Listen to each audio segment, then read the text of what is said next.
Donald Trump's legal troubles are making U.S. political history again.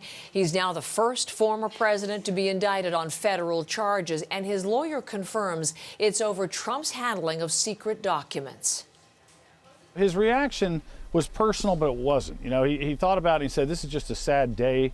I can't believe I've been indicted." You know, those are kind of my summary words of what he had to say. But at the same time, he immediately recognizes the historic nature of this. This is crossing the Rubicon. These new charges are seen to be far more serious than the felony counts he faces in New York related to a hush money payment. The indictment follows a months-long investigation by a special federal prosecutor. Adding to the weight of this moment, Trump is running for the Republican nomination, and the charges come from a Justice Department under the Biden administration, with President Joe Biden his potential rival in the 2024 campaign. Magda Gabrisalasa is in Washington this morning with more on what we know about the charges so far. They are reportedly 7 charges are expected to be laid against the former president. And Trump is being accused of mishandling classified documents and trying to prevent the government from getting them back after leaving the White House. Now, his attorney is confirming that the charges include obstruction, making false statements, and that there's an espionage-related charge as well that it has to do with willfully retaining national defense secrets. Now, Trump is vowing to fight back. He posted a video on his social media platform last night. So I just want to tell you, I'm an innocent man. I did nothing wrong, and we will fight this out just like we've been fighting for 7 years. Now, the indictment is still sealed right now, but Trump is set to turn himself in to face the charges when the time comes. Here's more from his lawyer. There's not going to be an arrest. This is coming in on a summons. That was appropriate. This is not somebody who's going to flee. This is not somebody that poses a danger to the community, which are the factors that you would normally consider when you're talking about release. So, again, no arrest, no warrant, none of that kind of nonsense. But we'll go through the bureaucratic process we have to on Tuesday. Now, Trump's lawyer says he doesn't know if anyone else is going to be charged at this point. Right now, all he knows about is his client. The federal charges will be the greatest legal peril yet for Donald Trump, Magda, and the legal troubles are really piling up. Remind us of the other investigations he's facing.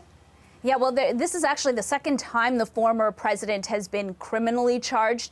Back in March in New York, he was charged with 34 counts of falsifying business records. And this was all in connection with hush money payments to adult film star Stormy Daniels back in 2016. You also have a federal investigation around January 6th.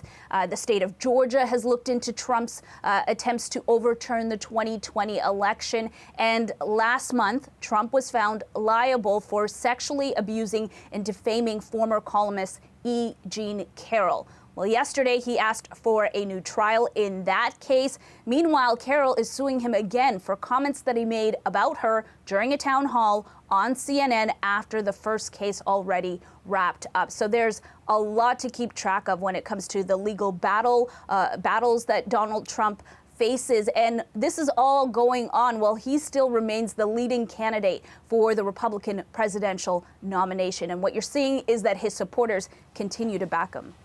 That's Magda Gabrisalasa from Washington. Now we're looking here live at Miami, the federal courthouse, where Trump is expected to be arraigned on Tuesday afternoon. Again, that indictment is sealed right now, but the charges against Trump are expected to include a count under the Espionage Act and conspiracy to obstruct justice.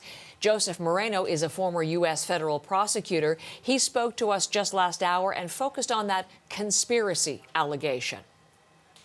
I think the retention of the documents and the potential lying to a grand jury are the most serious. And those are going to be difficult for Trump to defend against. I mean, it's a relatively straightforward concept. If you're presented with a subpoena and you reply that you've handed over everything in your possession that that subpoena is asking for, and then it turns out that you didn't actually hand over everything relevant in your possession, that's it. And that's a fairly straightforward case. So I'm very curious to see what his defense to that is going to be.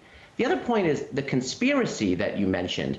A conspiracy requires more than one person. It's 2 or more persons. working together to effectuate a crime. So I'm very curious if that reporting is accurate. Who are the other alleged members of that conspiracy, and how did they potentially work with Donald Trump to effectuate these crimes?